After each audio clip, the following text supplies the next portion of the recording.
Queen, unique, talented, uh, an oddity, but original. You love them, you hate them.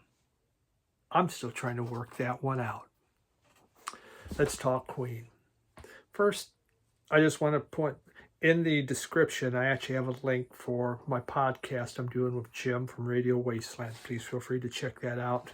We just have fun time. We're riffing. It's a good time. So I think the link actually works this time. But I want to talk about Queen. So Queen was 1970. Actually, Brian May and Taylor, they were part of the group Smile. That was a three-piece combo. And then they decided, hey, let's go out on our own. And Freddie Mercury was a big fan, but also a friend. And so he joined in and suggested they call themselves Queen.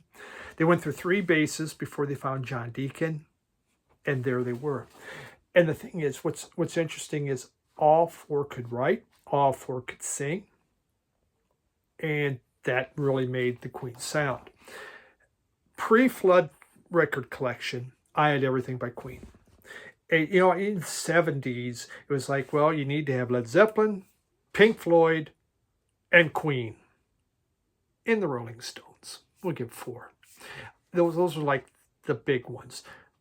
But Queen was always the real oddity out there. Now that I've rebuilding the collection, I find there's not a lot of Queen I really need. The 80s Queen, I'm not interested in it. And even in the 70s, it's like, will the greatest hits, will that be enough? Now, I do not have Queen 1, Queen 2, or was the third one Sheer Heart Attack, I believe. I don't have those three back in. I would get the third one. Maybe someday, but what I want to do is we're going to look at the four that I have. These are the four that really, for me, would be the four that I want. And I want to just kind of go through. I went track by track. I really sat, I listened, and I wrote down in my terrible handwriting what I thought about each track. And kind of what I like and what I don't like about Queen. Because it really is...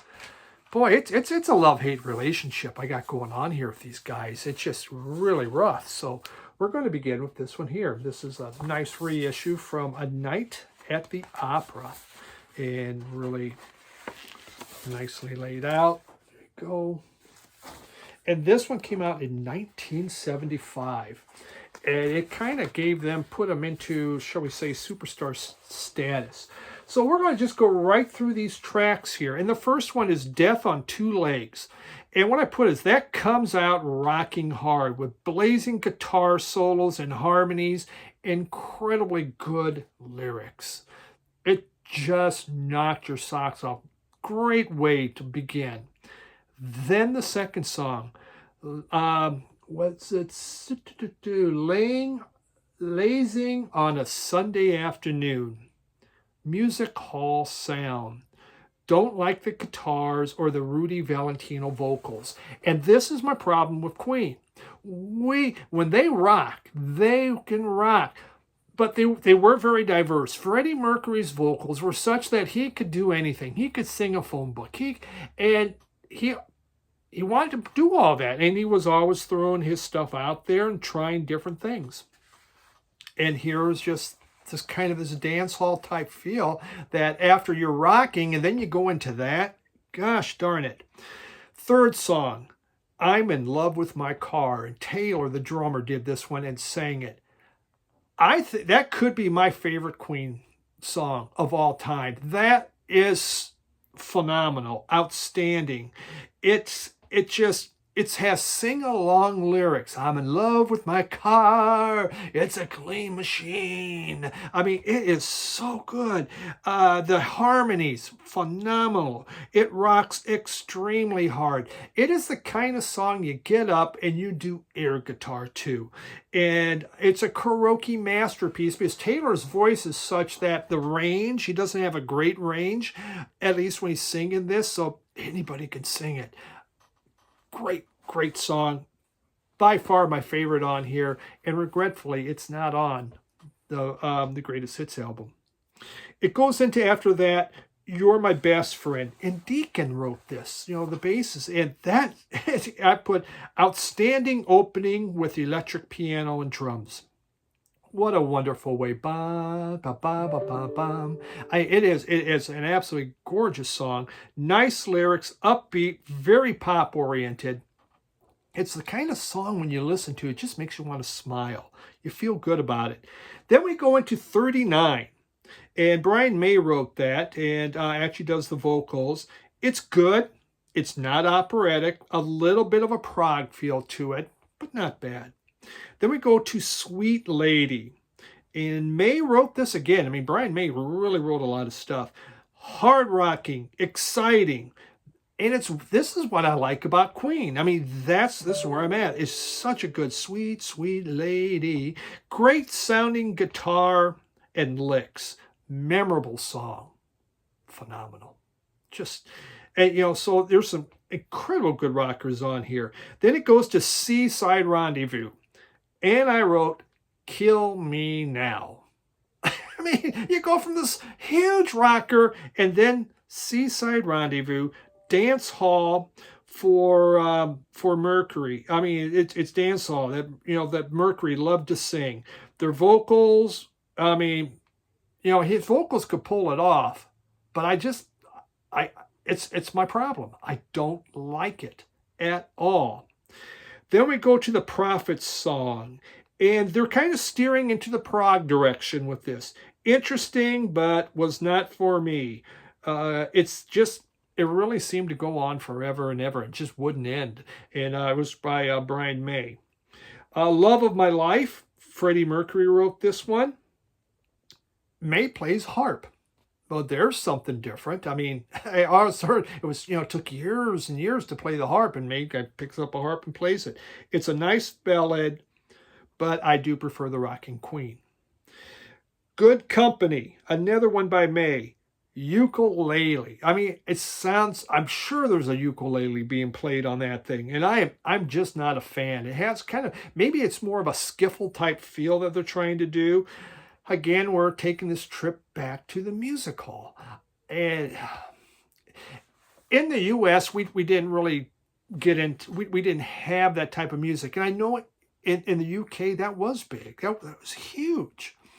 It just wasn't part of what we had going on here. And then finally it ends with the big one, Bohemian Rhapsody. Rock opera. And it's a rock opera in 5 minutes, I put. 70s FM classic. It goes slow, then goes hard, then goes slow. It has everything but the kitchen sink in it. In high school, my second half of my junior year, we moved to a Czechoslovakian community. And let me tell you, the Czechoslovakians, they loved Bohemian Rhapsody because I guess they're singing in Czech on that. And man, they would sing it and love it. And I'm just a little boy, got a moosh, can you do the bang dango, whatever it is. And they ate that up. And I don't get it. Really? Okay, that's great. So half of the songs, there's just incredible rockers, and if I could just, I guess I could just tape those and put them on there, but some of that I didn't like. But overall, this is a good album, and I'm glad I have it. Okay, so then we moved to 1976, and in 1976, we had this come out, A Day at the Races, and this is again a reissue. So now we've had Bohemian Rhapsody. We've shown what can be done, that it is pretty dang awesome. And so we have A Day at the Races. And this begins with Tie Your Mother Down. And that was written by Brian May. And it is an outstanding opener. It just has these searing guitars. It's about teenage sex. And then it's just and take your brother, and take your brother. Take your brother swimming with a brick? Oh, take your brother swimming with a brick. Okay, that's it. It's part of the lyrics. Yeah, I mean, it was like, get rid of your family. It doesn't matter, man. We're going to have some sex tonight, man. We are going to make out, and no one's stopping us. So okay. It then pops into You Take My Breath Away. This is from Freddie Mercury. Again, nice piano, the harmonies. It's a nice ballad. It does have soaring harmonies, but I put less is more sometimes. It pops into the third song, Long Away. This is by Brian May. Vocals by Brian May. Nice mid-tempo, great guitars. It's not over the top Queen. Until towards the end of it. And then toward the end, it starts getting going. May's guitar takes on that special sound that he has. He had that his first guitar, his electric guitar, was built by him and his dad. They built it. And then he really kind of he brought that special sound into it. It then goes into The Millionaire's Waltz. And on there, I put campy dance hall. It has good harmonies. I can't handle it. And it hits you with full hard rock. And then it goes on to this pa kind of a feel and absolutely kills the song. So it's just one of these that gets weird. It's too far over the place. Next, we go into You and I. That's from Deacon. Nothing special, just poppy. It's okay. Somebody to Love. That's by Mercury, and it's not a favorite. Yeah, just put not a favorite. White Men. So White Men's next. There's a title. It has an Indian tribal beat because it's about the Indians. It rocks hard, but it seems so stereotypical with the tom-tom. Tum, tum, tum, tum, tum, tum, tum, tum, tum, tum, tum. It just, okay, yeah, I guess it is about Indians. We got the tom-tom thing going on. That was written by, and I think sung by May. It's just, whatever. Old-fashioned Lover Boy, Mercury. Just skip it. Campy, just skip it. If I could put a line so my needle would just go zip right through it, I would be cool with it. It then goes into, what is it? Drowse. Not interesting. The vocals sound really buried within it. Taylor did that one, and it made me drowse. I think the title was very apropos for it. Then we go to, here's the big one, Tale Tortoladi, Let Us All Cling Together. And I just put down, it's like Bohemian Rhapsody 2. Let's just try that again. It goes soft, hard, soft. There's a choir in it. It's kind of interesting. It has an epic, grandiose feel, but just doesn't work. So Day at the Races, not nearly as good as A Night at the Opera. Again, there's a few good rockers on here, but overall, yeah. So let's move into their next one that came out in 1977. You got to admit, these guys were prolific, boy. Every year they're putting out an album. And, now that's almost impossible unless you're Guided by Voices or King Lizard, Gizzard, Wizard, something. So here, 1977. And this was really the first Queen album I bought. And News of the World. And this was gifted to me after the flood. Great artwork. I remember cranking this up in college. Don't have an inner sleeve. Oh, there is an inner sleeve. A little picture on there, but we got all the lyrics. This was a big album for me at the time. But again, really kind of all over the place. So it has what I put on here, and of course everything's upside down. The best opening that you could ever ask for almost any kind of song, any kind of album, We Will Rock You. Iconic. And what a way to do it, until Jack White came with Seven Nation Army or whatever. But just phenomenal, still used everywhere. They probably made $1 billion off that one. Then it goes into the soft We Are the Champions. brilliant. Just brilliant. What a way to start. Next song, Sheer Heart Attack. This is done by Taylor. Hard rocking fun. It gets the party going. It's ferocious. It's frenzied. It is just a rocker. Just bam. So this album just starts off 1, 2, 3, first 3 songs, grabbing you, knocking you dead. Then we go into All Is Dead. All dead, all dead. I'm sorry. All dead, all dead, all dead, all dead, all dead. All right. And I put all that adrenaline from the last 3 songs is lost. It's not campy, but it takes you like you're 100 miles an hour, and all of a sudden you just slam on the brakes and you're at 20. It just pulls all that adrenaline, all that momentum. And yeah, May did it.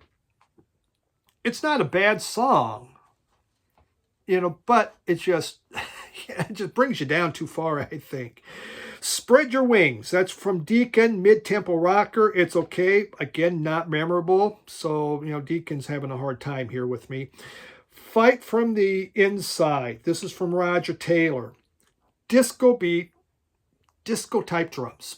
So, we're 77. It's disco going on, baby, and we got to jump into this.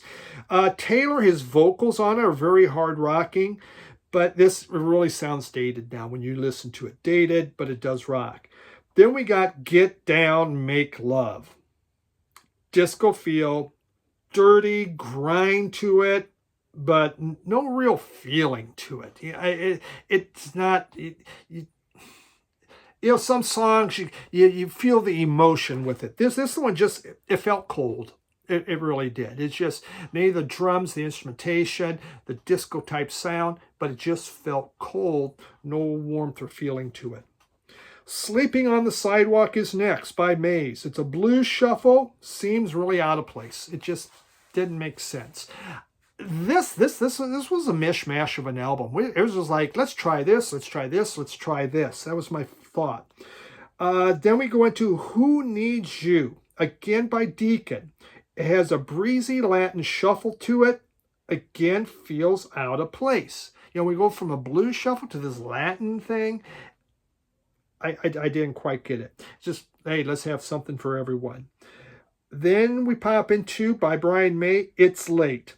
This is a majestic rocker. Just beautiful. What a way. Hey, we're getting ready to finish up the album. It's memorable with great guitar licks, solid vocals that don't go all over the place. They're restrained. It sounds fun. Excellent.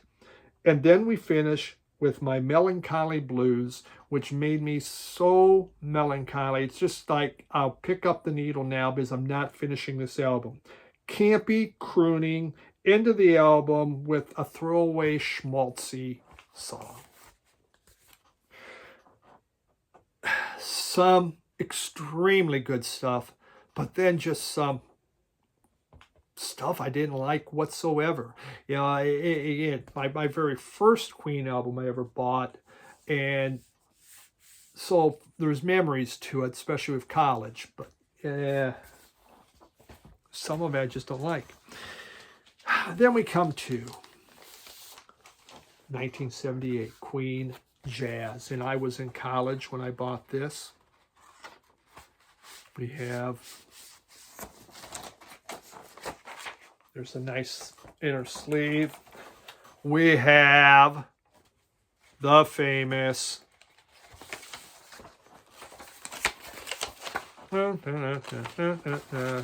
ready, real quick. The poster. All right, there you go. The most famous, one of the most famous posters till Frankenchrist came along in rock history. My God. When you're in college and you get that, that's a real big deal. If you're in high school, it's even a bigger deal. Jazz, 78. It starts with Mustafa. It's an interesting song, fast-paced, okay. Then we go into Fat Bottom Girls. Fat Bottom Girls, you're going to rock and roll tonight, or whatever. That had such a great introduction with those harmonies. You going to? No, I'm singing the wrong song. No, I'm saying that's right.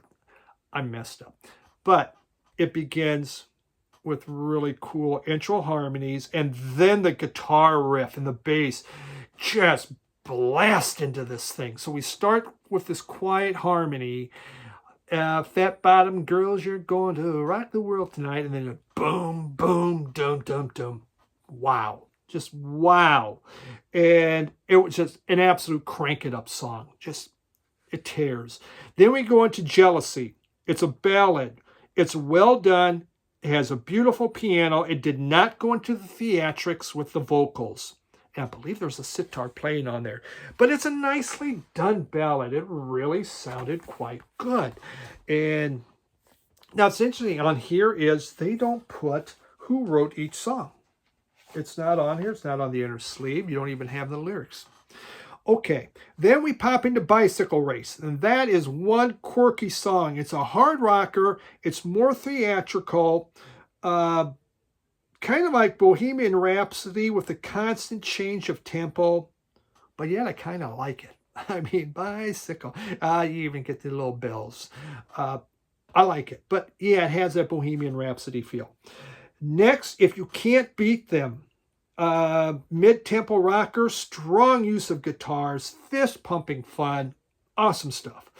Finally, Let Me Entertain You is another hard rocker, different with the vocals, but overall hard rocker. So that's side one. Side one blows you away. There's the one ballad, and it's a beautiful ballad.